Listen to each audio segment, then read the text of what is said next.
Good afternoon, everybody. Welcome to yet another edition of the Silver Surge Sports Enthusiast and Pop Culture channel. I am your host, Silver Surge, coming back at you with another Super Smash Bros. Ultimate discussion DLC speculation video. I made one way back last year in November before the game even launched, when it was brought up that DLC was going to be announced after the game's initial launch, and I came up with my own cast of 5 speculated DLC characters that I thought may perhaps get into the game upon its release. I went back and watched that video, and I had, I think, one character correct out of that entire speculation, and that was Banjo and Kazooie. So I was way off base. A lot of my ideas came from Papa Gino's. And I thought and did some more research, and I'm like, yeah, he's right on the money there. So I was just kind of following suit. A couple of them were my own, but I took one from him, Catalina from Grand Blue, which has pretty much died. I haven't heard crap from Grand Blue, so I'm pretty much confident that is never going to happen now. But I had a chance to digest the Game Awards last night. I actually just made a video about 10-15 minutes ago about it, and how we didn't get a character announced at the Game Awards, and it was really a letdown. But I thought about it for the 15 minutes, and I said, oh, wait, you know what? There might have been a tall tale sign of a character that is coming that I didn't even think about because I was too busy being upset that there wasn't a character announced. So I'm going to dive into a speculation video about the next wave of characters that I think will be coming, because it's already been confirmed by Sakurai and Smash Brothers that another cast of characters is coming after this last 5th DLC fighter. Now, what I'm going to do is I'm going to speculate who that last character is, and then I'm going to go into the 5 additional characters that I believe may be on the next pass. If there's even 5. We don't even know how many characters there's going to be. I'm just assuming there's going to be 5 more. Originally, there was a leak that came out that Papa Gino's actually covered that was stating that Cosmos from Xenosaga was supposed to be possibly the next character that was going to be released at the Game Awards. And there was lots of mixed reviews. People were like, oh, that's really exciting. She'd be a cool female representative because we don't have any girl Smash characters from the DLC Fighter Pass. And then there were others who were like, well, she's not really the name you want to end the year on with a big bang, because she's not really that big. She is in Japan, just not in the West. So I was under the assumption that it was going to be Cosmos, just because Nintendo, for their anniversary, came out with a new picture of all the DLC characters thus far that have been announced. And I believe that there was a hint, because Daisy was shown alongside the other characters. And I thought Daisy was a weird character to showcase, because you had Terry, you had Banjo-Kazooie, Hero from Dragon Quest, you had Piranha Plant, and then Joker, of course, and then they just threw in Mario. And then you had Daisy. And Papagenos was speculating that Daisy could mean that there's going to be a female character, and she was just like the fill-in character until that character was announced, which we thought was going to be at the Game Awards, but obviously we know now that that wasn't the case. And then there's other theories that, if you go with color theory, that she's wearing orange, and the next character has to kind of tie into the color orange for some reason. That part I didn't really understand, but that's still a swirling speculation rumor. So basically, you got a translation. Daisy in Japanese kind of translate, well, not Daisy, excuse me. Cosmos in Japanese is translated to mean flower, and Daisy is associated with flower. So I was like, oh my god, that makes a hell of a ton of sense. So I thought, oh, it's going to be Cosmos for sure, because Japanese translation, it just makes a lot of sense. There was a lot of people saying the Bandai Namco is going to get another representative, and she's from Bandai Namco. And I thought the Xenosaga was going to be the next franchise to get a character in, and she's appeared in Xenoblade Chronicles with Shulk. But yeah, I was convinced it was going to be Cosmos, and then he was also saying that there was another supposed rumor that it could have been even shocking to reveal that it wasn't Cosmos, that it could have been Master Chief from Halo. And although I still think it was Cosmos, I was like, well, you know what? That would be a really huge shock the world, break the internet kind of announcement. And I thought, well, that makes a hell of a lot of sense too. So I was actually starting to shift towards the very end that it might be Master Chief. And then we got nothing. So that was a huge disappointment. But anyway, I'm 5 minutes in, so let me get straight to the chase. We're going to go ahead and discuss these characters. The 5th and final character from this Fighter's Pass, I still believe is going to be Cosmos. for the reasons I said. I think she is a box check character. She fills the box for we don't have a female character yet. Um, she's a unique character. She'll probably be fun to play as because her arms can turn into weapons. Um, and I just still think that even though she's not like a humongously overhyped character that people know, since the Game Awards did not reveal a character, now if they roll her out, it won't be as much of a that's the last character we're getting. Why did you do this at the Game Awards? Because the Game Awards is now passed, and it's not going to be as like a whoa, all eyes are on Smash now, and then that's what you give us. So it's kind of like, well, here nonchalantly, here's the last fifth character. So I think Cosmos is still in the running, and I still firmly believe until I see other leaks that might make me, or not leaks, but other information given by Papagenos' sources like Sabi and maybe Verjaben, that are going to convince me otherwise. So right now I'm still in the camp of it's going to be Cosmos as our last fifth character. And then I'm going to assume, again, we don't know for sure how many characters we're getting, that we're going to get 5 more, so then I'm going to have 5 more choices now. And I'll quickly get into those.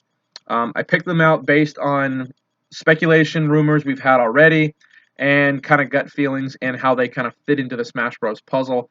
And although you can't really ever predict what Sakurai and his team does, you can still kind of point to signs based on past character announcements of what he might do. The first character that I believe will be announced in the second DLC Fighter Pass is going to be Geno. There has been so much demand for Geno. Everybody wants Geno. And I know it makes a lot of sense to save him till the very, very end, but I think that people have been waiting and waiting and waiting so patiently for Geno to get in, and everyone's just kind of assuming it's going to happen at some point. You would think, because of Sakurai's support and outward, approval of Geno being in Smash, and the fact that it still hasn't happened. We still haven't got a Mii costume from his Smash Bros. Appearance, if you want to call it that, from the Wii U version. So we're missing his Mii Fighter costume. I just think he's coming in the next wave. And why not start it off with a bang with Geno? So I think Geno's going to be number 1 in DLC Fighter Pass 2. That's following up Cosmos being the last character from DLC Fighter Pass 1. So I think number 1 is Cosmos for this pass. That concludes Pass 1. Geno's number 1 in the next pass. And then number 2, I'm going to go ahead and say Ryu Hayabusa from Ninja Gaiden. Again, he's been highly speculated by big names like Blocked Content and Papagenos and more. But I think Ninja Gaiden is a really good franchise to represent in Super Smash Bros. I think Ryu Hayabusa is going to be a big home run pick, and he'll have a very unique ninja-esque moveset that's going to be translated into the Smash element. And I think he'll be very well balanced in the game, and I think he'll be really fun to use. So yeah, I'm going to go ahead and say Geno 1, and I'm going to say Ryu Hayabusa is going to be number 2. Number 3, I'm going to go... let's see, number 3 is going to probably be released sometime again, around E3. So I'm going to say actually 3 and 4, just like they did this year with Hero and Banjo-Kazooie, will be announced at next year's E3. And I'm going to say Shantae is going to get in based on what I was watching last night. So because when Reggie went up to do his presentation of the Best Indie Game of the Year awards, I thought it was interesting that he only talked about the indie. Like I said, that was his only purpose. He was only supposed to be the guest speaker for the nomination of Best Indie Game, but why they chose Reggie to make that specific announcement I thought was kind of interesting, and how he had this long, like I said, spiel about how great indie gaming is. We already have Shovel Knight as an assist trophy, and so I don't think he's going to be happening just because he's an assist trophy. And then even though we already have a Spirit of Shantae, I still think she's going to be upgraded from Spirit to character. That is my gut feeling, and if that happens, I'm going to be ecstatic because I love Shantae, and I think she's going to be a great addition to the roster. She is extremely unique, being her genie aesthetics and her using her hair and all that stuff. I think that would be a phenomenal choice. So yeah, I think Shantae is going to get in. I'm starting to believe it little by little, a little bit more, especially because Reggie, like I said, had focused primarily on indie gaming last night. And guess what? Shantae is an indie character. So yeah, so I think Shantae is coming. And then I think I already mentioned it, but I think Crash Bandicoot will also be coming at E3. That would also be like a break the internet type of choice because everybody knows Crash Bandicoot. He used to be the face of PlayStation way back when. He kind of still is, but he's been sort of eclipsed now by Kratos as the new face of PlayStation, but everybody still knows who Crash Bandicoot is. Personally, I'd rather have Spyro. I like Spyro more than Crash, but I think Crash is wildly more popular. I think he's got more of a following than Spyro, even though Spyro's still pretty huge himself. So I think Spyro and Shantae would be a safe bets at E3, and then the very last character I believe is going to be Sora. Sora is one of those no way in hell that would ever happen. There's too much road blockage, but that's not a real issue. If Sakurai wants a character, he'll get that character, and it's been proven time and time again. So I think Sakurai is going to end it with Sora. I know Geno makes a little bit more sense, but I still think Geno's coming before Sora because I think Geno, as big as he is, he will not have that kind of wow factor as much as Sora will. Because when Cloud was announced in the last match, that, like I said, that broke the internet. That was the big Sora announcement at the last match, was announcing Cloud from Final Fantasy. But yeah, so just to recap, like I said, I think Cosmos is DLC number 5. I think DLC number 1 in the next pass, assuming we have 5 characters, is Geno. I think number 2 is Ryu Hayabusa from Ninja Gaiden. I think 3 and 4 is going to be Shantae and Crash Bandicoot at E3, and then the last 5th and final character in Smash Bros. Is going to be Sora from Kingdom Hearts. So those are my predictions. We will see in the coming months if that holds true or if I am completely off base once again, and I was, just completely wrong. So that's the beauty of speculation.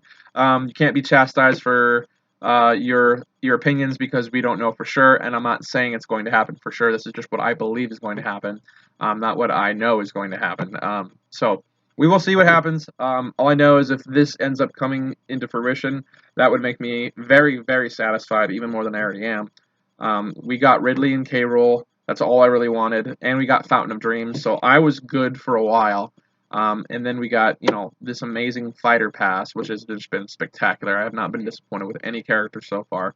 They're all really fun to play. I love Hero, especially from Dragon Quest. I really, really enjoy playing him. Terry Bogard is really fun as well. He's probably my second used DLC character. And then Banjo is more of like a goofy character, but he's still fun to use. And he's a lot of people's favorite too. So we'll see what happens. But that concludes this video for today, guys. Thank you so much for tuning in, and I hope you enjoyed my content. Please be sure to hit that like and subscribe button at the very bottom of the screen if you haven't done so already. Otherwise, be tuned for more information coming up, and have a good one, guys.